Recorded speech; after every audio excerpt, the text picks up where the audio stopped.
नमस्कार दोस्तों, स्वागत है आपका भास्कर यूट्यूब चैनल में। अगर आप नए हैं तो चैनल को लाइक सब्सक्राइब करना ना भूलें। दोस्तों आइए सुनते हैं कैसे पड़ा भोलेनाथ का नाम नीलकंठ। कथा। एक बार दुर्वासा ऋषि अपने शिष्यों के साथ शिवजी के दर्शन के लिए जा रहे थे। मार्ग में उन्हें देवराज इंद्र मिले। इंद्र ने दुर्वासा ऋषि और उनके शिष्यों को विनम्रता पूर्वक प्रणाम किया। तब दुर्वासा ने इंद्र को आशीर्वाद देकर भगवान विष्णु का पारिजात पुष्प प्रदान किया। इंद्रासन के घर में चूर इंद्र ने उस पुष्प को अपने ऐरावत हाथी के मस्तक पर रख दी। उस पुष्प का स्पर्श होते ही ऐरावत सहसा भगवान विष्णु के समान तेजस्वी हो गया। उसने इंद्र का परित्याग कर दिया और दिव्य पुष्प को कुचलते हुए वन की ओर चला गया। इंद्र द्वारा भगवान विष्णु के दिव्य पुष्प का तिरस्कार हो देकर दुर्वासा ऋषि के क्रोध की सीमा न रही। उन्होंने देवराज इंद्र को वैभव लक्ष्मी सेहीन हो जाने का शाप दे दिया। दुर्वासा मुनि के शाप के फल स्वरूप लक्ष्मी उसी क्षण स्वर्गलोक को छोड़कर अदृश्य हो गई। लक्ष्मी के चले जाने से इंद्र आदि देवता निर्बल और धनहीन हो गए। इंद्र को बलहीन जानकर दैत्यों ने स्वर्ग पर आक्रमण कर दिया और देवगण को पराजित करके स्वर्ग के राज्य पर अपना परचम फहरा दिया। तब इंद्र देवगुरु बृहस्पति और अन्य देवताओं के साथ ब्रह्मा जी की सभा में उपस्थित हुए। तब ब्रह्मा जी बोले, देवेंद्र, भगवान विष्णु के भोग रूपी फूल का अपमान करने के कारण रुष्ट होकर भगवती लक्ष्मी तुम्हारे पास से चली गई है। उन्हें पुनः प्रसन्न करने के लिए तुम भगवान नारायण की कृपा दृष्टि प्राप्त करो। उनके आशीर्वाद से तुम्हें खोया वैभव पुनः मिल जाएगा। इस प्रकार ब्रह्मा जी ने इंद्र को आश्वस्त किया और उन्हें लेकर भगवान विष्णु की शरण में पहुंचे। वहां भगवान विष्णु भगवती लक्ष्मी के साथ विराजमान। देवगण भगवान विष्णु की स्तुति करते हुए बोले, भगवान, आपके चरणों में हमारा बारंबार प्रणाम। भगवान, हम सब जिस उद्देश्य से आपकी शरण में आए हैं, कृपा करके आप उसे पूरा कीजिए। दुर्वासा ऋषि के शाप के कारण माता लक्ष्मी हमसे रुठ गई है और दैत्यों ने हमें पराजित कर स्वर्ग पर अधिकार कर लिया है। अब हम आपकी शरण में हैं, हमारी रक्षा कीजिए। भगवान विष्णु त्रिकालदर्शी थे। वे पल भर में ही देवताओं के मन की बात जान गए।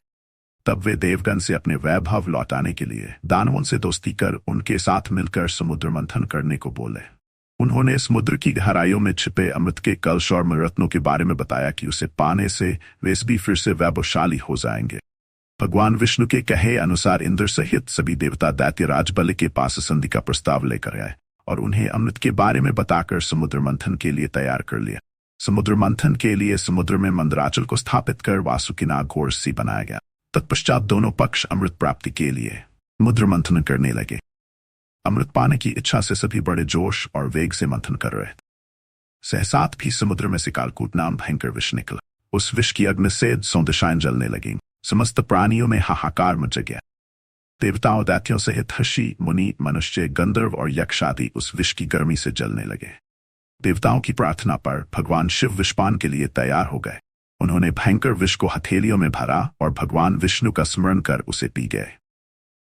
भगवान विष्णु अपने भक्तों के संकट हर लेते हैं। उन्होंने उस विष को शिवजी के कंठ में ही रोककर उसका प्रभाव समाप्त कर दिया। विष के कारण भगवान शिव का कंठ नीला पड़ गया और वे संसार में नीलकंठ के नाम से प्रसिद्ध हुए। जिस समय भगवान शिव विषपान कर रहे थे, उस समय विष की कुछ बूंदें नीचे गिर गई, जिन्हें बिच्छू, सांप आदि जीवों और कुछ वनस्पतियों ने ग्रहण कर लिया। इसी विष के कारण वे विषैले हो गए। विष का प्रभाव समाप्त होने पर सभी देवगण भगवान शिव की जय जयकार करने लगे। हलाहल के बाद समुद्र से कामधेनु, गाय प्रकट व यज्ञ हवन आदि सामग्री उत्पन्न करने वाली थी, अतः उसे ऋषि मुनियों ने ग्रहण किया। उसके बाद उच्चाश्रवा नामक सातमों वाला एक अश्व निकला। वह चंद्रमा के समान श्वेत वर्ण का था। उसकी सुंदरता से प्रभावित होकर उसे दैत्यराज बल ने ग्रहण कर लिया। समुद्र से श्वेत वर्ण का ऐरावत निकला। उसे अपना वाहन बनाने के लिए इंद्र ने ग्रहण कर ली। इसके बाद कौस्तुभ नाम खमनी प्रकट हुई।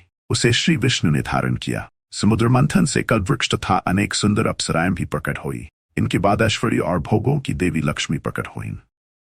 विष्णु की नित्य शक्ति है। देवी लक्ष्मी समुद्र की पुत्री के रूप में उत्पन्न हुई थी। होते ही भगवान विष्णु को वरमाला डालकर पति रूप में स्वीकार कर लिया। अंत में समुद्र से एक दिव्य पुरुष पुरुषों से सुशोभित वे दिव्य पुरुष श्री विष्णु के अंशावतार और आयुर्वेद के प्रवर्तक वैद्य धन्वंतरि थे। उनके हाथों में अमृत से भरा कलश था।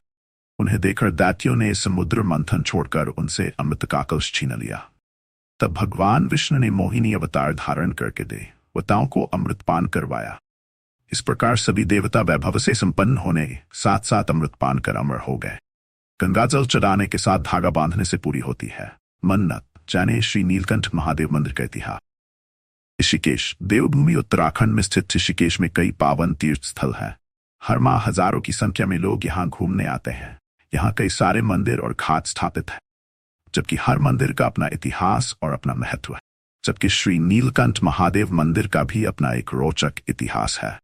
यहाँ आने वाले सभी भक्तगण भगवान शिव को गंगा जल चढ़ाते हैं और साथ ही साथ अपनी मनोकामना पूर्ति के लिए मंदिर परिसर में धागा बांधते हैं।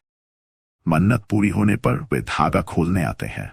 ऋषिकेश में स्वर्गाश्रम से करीब 2 किलोमीटर की दूरी पर स्थित ये मंदिर काफी मान्यता है।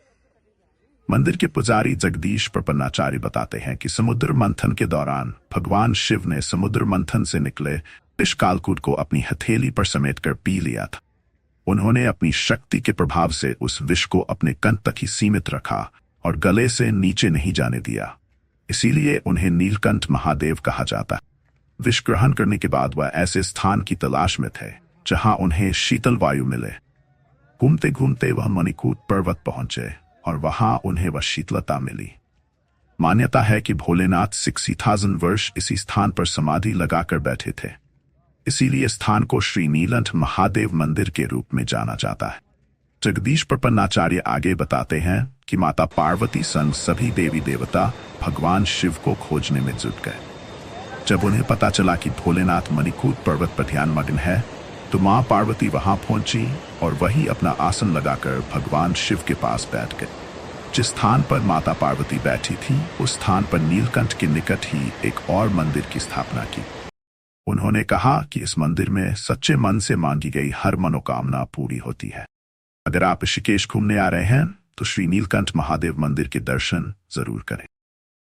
आपकी जानकारी के लिए बता दें कि यह मंदिर स्वर्गाश्रम से करीब 88 किलोमीटर की दूरी पर है। आपको राम झूला, लक्ष्मण झूला से यहां जाने के लिए वाहन उपलब्ध हो जाएंगे।